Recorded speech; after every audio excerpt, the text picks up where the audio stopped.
this is Jim Schaefer, executive producer and host of Riprap, the academic book television program. My guest today is Randy Baier, again. Great to be and here. We've got a bunch of books to talk about.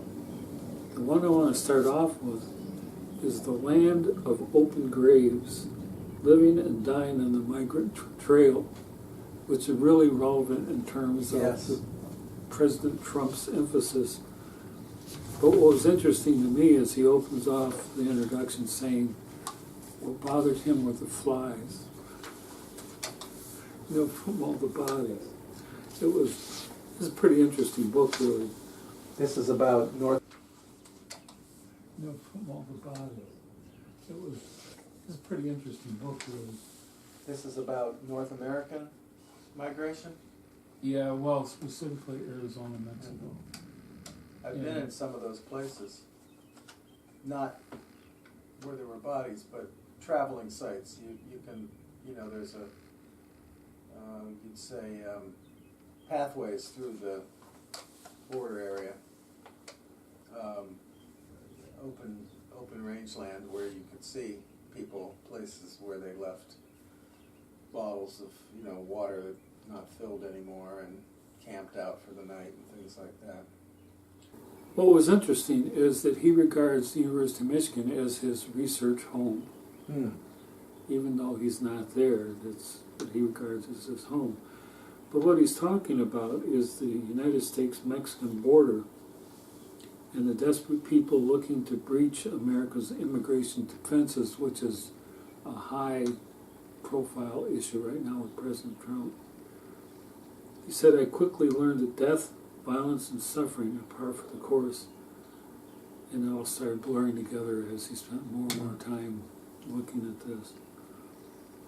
And he did 5 years of field work on the Arizona-Mexico border.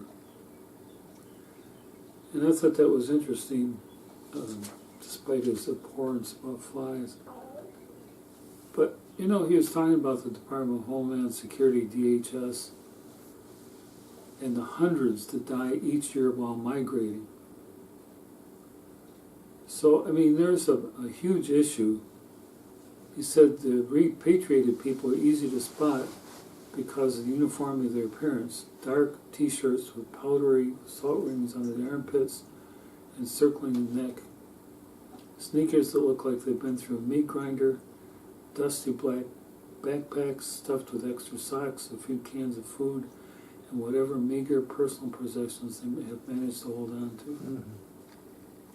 Their brown bodies broadcast exhaustion and vulnerability like a scarlet letter. But I thought the human dimension to all this is really interesting. He talks about this in terms of border stories, and noted that keeping track of the sheer number of publications that focus in some way on the divide between the United States and Mexico is an impossible task.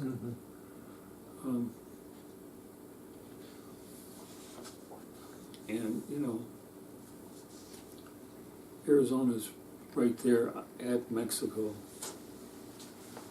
But the thing that I'm most interested in was the relevance of the research and the carefulness that he did it, because we'll be talking more about books that don't have that quality. And the care that he took in finding out what was going on. What the full story was behind every incident, or behind the personal sacrifices that people were making. And in his acknowledgments, he thanked the people that he interviewed. He's at the University of Washington, which provided much-needed resources for the first field season in 2009. But it's that research aspect that I want to concentrate on, because that's what's missing in some of these other books. And he has all these details about Border Patrol apprehensions, distance from the border. And then he's got notes, giving more information about what he ran into. And then he's got his reference list. And I find that really helpful to see the research, you know. And he was very thorough, very careful. Right. Well, not that you necessarily want to replicate it, but you can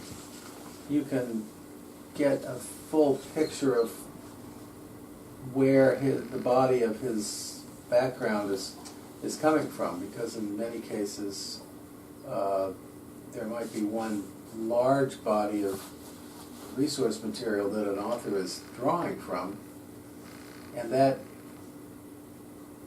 I guess, sways, or that has an impact on the argument, I suppose is the best way to put it, because I don't want to make it negative or make it sound negative that it's imbalanced or whatever, but really who you work with, who you do your research with, who you interview, the sites that you go to, the people that you contact, the resources like archives and whatnot that you use, and your surveys and things like that clearly are what the results will. Well, there's some really intriguing stuff he's got in his reference list. One of them, by Nicky Rousseau, is The Farm, the River, and the Picnic Spot, Topographies of Terror. And that was published in African Studies. And then there's Rubio Goldsmith, McCormick, Martinez, and Duarte, and it's in a report on the funnel effect in recovered bodies of unauthorized migrants processed by the Pima County Office of the Medical Examiner. Now, that's rough stuff to get, Yeah. Pima County, that's south of Tucson, maybe? Well, it was published by the University of Arizona, by National Migration Institute. But it's that level of detail, careful. That's what you really research. need to do. Yeah. Well, like I said, I've been in that area just as for 10 or 12 days on a spring break, and it's the area south of Tucson on that border with Mexico. I think it's the San Carlos Mountains, if I'm not mistaken. And I've been down there a few times to Tucson. And one trip with my family, we went to this. My brother-in-law had a sister was working on a ranch. Now, a ranch down there was a cattle range. 10,000 acres, some big, enormous plot of land where a certain body of cattle just were out there for the year, and then they rounded them up. But it was a traffic area of human immigrants coming up from Mexico and going across this area, I guess headed for Tucson. But it was open range, and there were obvious places of places to sleep, places for camping, and discarded material all over the place. So it was definitely on a trafficking path of the people coming in. And this is in an area where the Arizona winemaking, in these riparian places where there are, I guess you call them like oases, or areas of dampness and whatnot, where you could get water. There's this growing wine industry because the climate is very Mediterranean for wine people. It's at 5,000 feet. It's also high. It's chaparral with lots of low bushy plants, and it's such an odd contrast because it attracts some tourists, and there are some artist colonies down in that area, and yet there's this other side of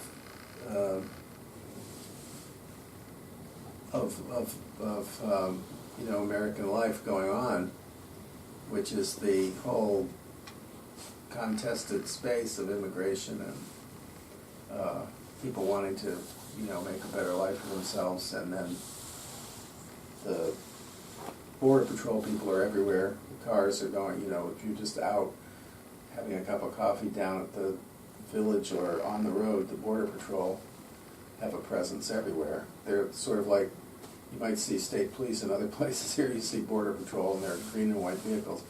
So it's definitely a sociological kind of milieu where you notice that stuff is going on all around you, and yet you might be at some, espresso place in a town that's well known, that has collected a lot of artists, and people come to, buy weavings and things like that. It's just, and pottery. So a place of contrasts. Well, there's interesting stuff. And so this is the darker side, from what I gather. Elia Shahid wrote looks like an article on a new technique better identifies mummified Mexican border crossers in Arizona. My Lord. Yeah. Think about what a research task that is. And then there's other things like, I want to go and I don't want to go, Nicaraguan children's ambivalent experiences of transnational family life. And that was in the Journal of Latin American and Caribbean Anthropology. And there's corpses, dead body politics and agency in human geography, following the corpse of Dr. Petro Groza in the Transactions of the Institute of British Geographers. I mean, the level of detail is really impressive. And I think it gives much more depth to the story than just, a news report. And, it's a really laborious effort to reconstruct this stuff with all the research that he did. Well, the news works on the sort of the breaking news aspect, the sensational story, the truck left by the side of the road with 30 people or more, dying of thirst inside, and things like that. These highly not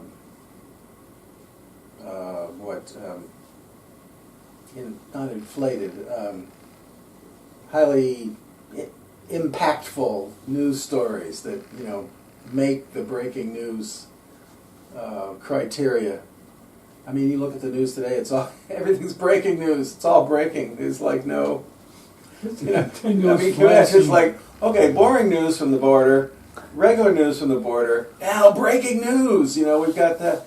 But what you're pointing out is the kind of, let's slog through this data and look at what's really happening here, the deeper research behind that, where every case is telling you something about an overall issue. It's not just the flamboyant kind of big event. He brings it back to the impact on big the people. Tragedy, yeah. One of them was this woman, Maricela,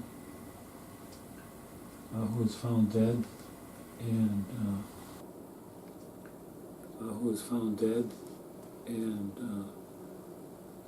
Vanessa said that they were thankful they found her body, even though she was only half there. And she said, she came back. If it is her, it helps us to move forward. But I'm telling you, it's very difficult to believe that this is how she is. It's very hard to see her in that form. But that's the value of the research, is it puts context, it puts depth, it puts understanding of what's going on. And so when he's talking about the land of open graves, that's literally true. It isn't some ciphers that just happen to get lost and erased. These are human beings. Yeah. Who are trying to find a And I guess the tragedy of the open grave is the fact that maybe the people who are with these folks when they're traveling and when they die, they're really not able to be buried because the other folks have to keep moving. Or probably more insidious things going on as well. He says, I've learned over the years that as an ethnographer, I have little control over the settings where important fieldwork moments happen. Mm-hmm. If I did somehow have a say in these matters, I would choose to be anywhere except at Dunkin' Donuts in Queens, New York. Christian and I are sitting by the window sipping coffee as Saturday traffic passes by outside. I thought this place would be quieter than the restaurant we just ate lunch in. Instead of being drowned out by clanking plates and salsa music, we are now awash in orange and fluorescent pink, the corporate colors of this donut chain, and teenage pop music screaming out of the ceiling speakers. He said, this hardly feels like an appropriate place to reveal the dead. And he shows that Marcella. Mm. So I thought this is a really interesting book. And it kind of places into context Robert Persig's Zen and the Art of Motorcycle Maintenance and Inquiry into Value. And there were several things that I found that were interesting to me. Because he talks about Kant and Hume and doesn't give any citation where he's talking about. What does he mean? Right. But why is that? What does he say? He says Kant is trying to save scientific empiricism from the consequences of its own self-devouring logic. He starts out at first along the path that Hume has set before him, that all our knowledge begins with experience, there can be no doubt. But he soon departs from the path by denying that all components of knowledge come from the senses at the moment the sense data are received. But through all knowledge begins with experience.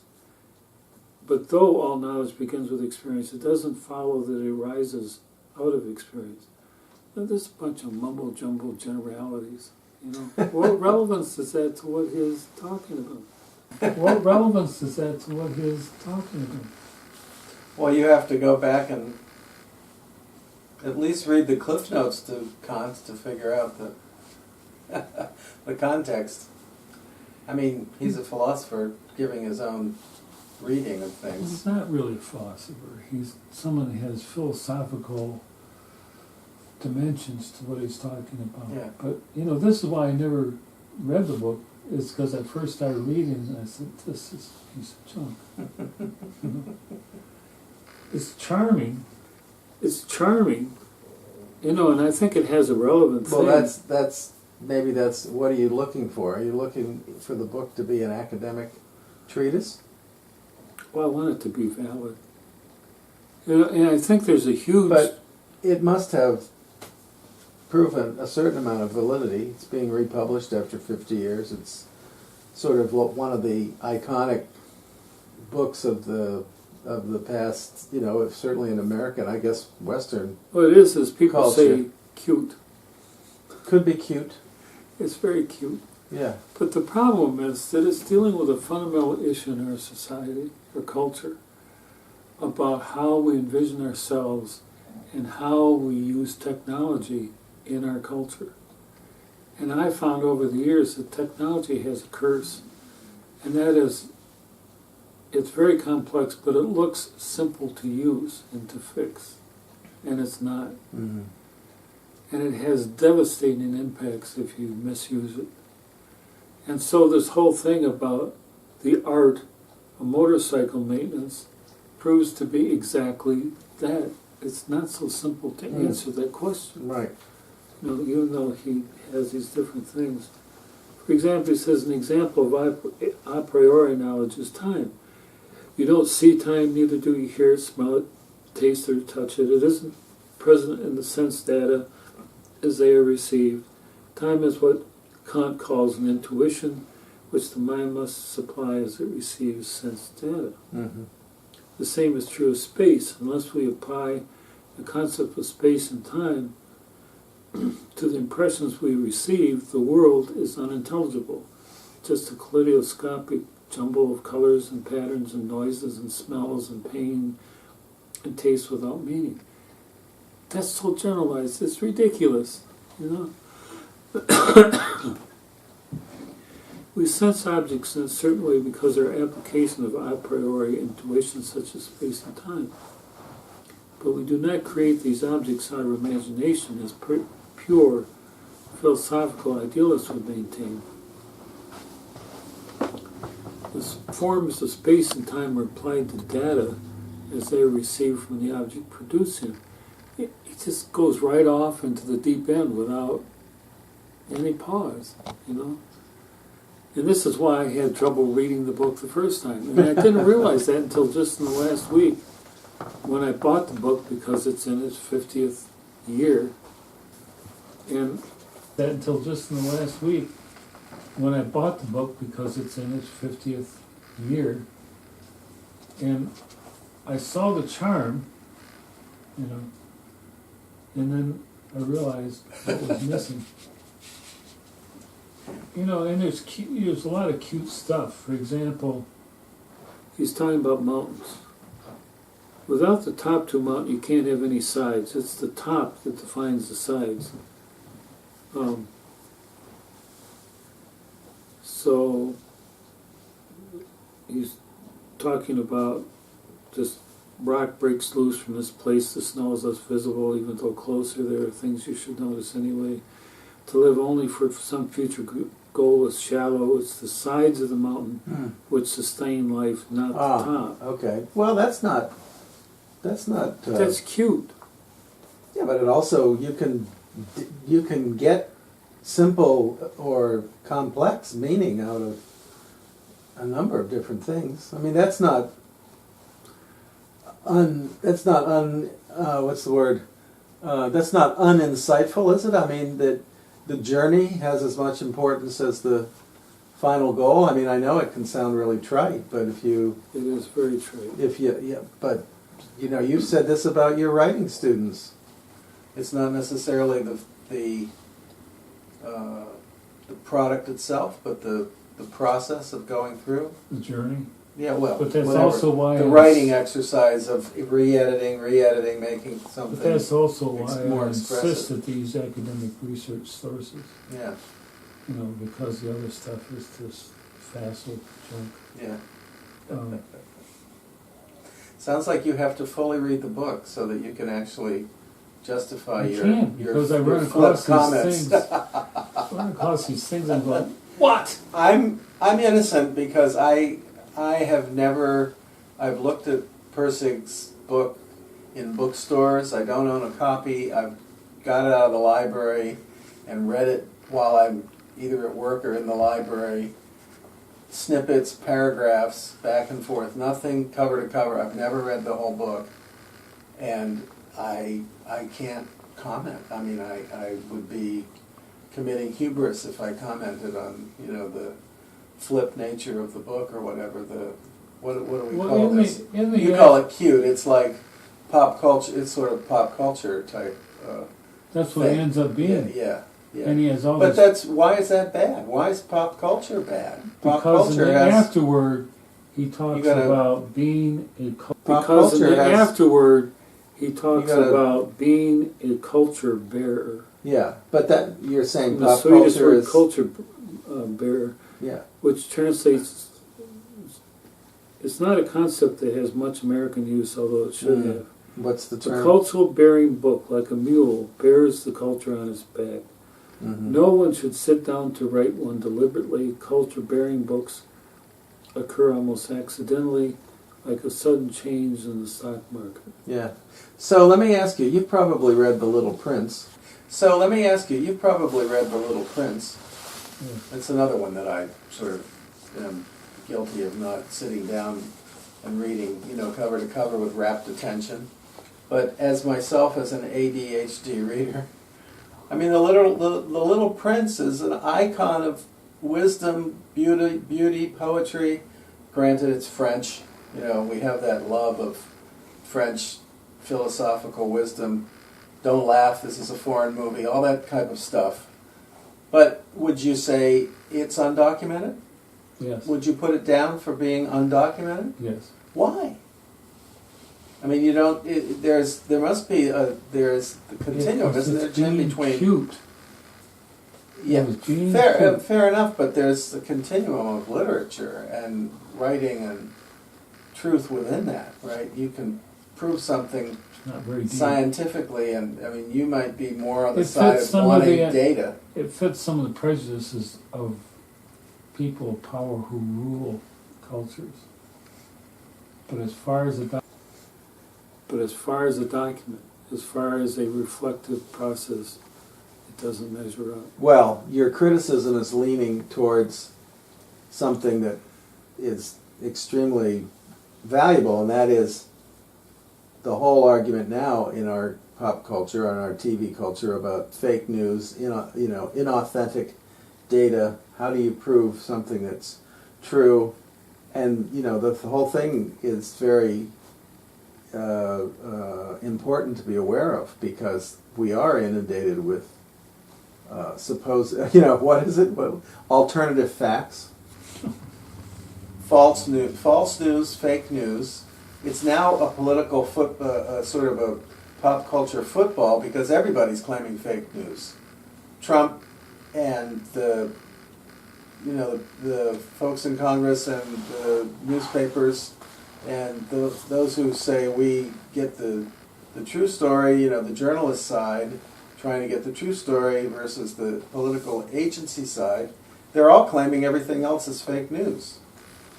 So what you're saying is you want proof of something. You want to see, I want the good show me stuff. the data. Right? But what's interesting here... So your insight is important to discuss, but I don't know if it's... What's interesting here is he claims Uncle Tom's Cabin is... So what you're saying is you want proof of something. You want to see... I want the good Show stuff. me the data. Right? But what's interesting here... So your insight is important to discuss, but I don't know if it's... What's interesting here is he claims Uncle Tom's Cabin is a cultural bearing book. And why would it not be? Because it's so racist, it's unbelievable. True. And Huck Finn? Huck Finn is also a culture-bearing book. But it's not racist. So that's worth a discussion. Yeah, but I'm talking about Uncle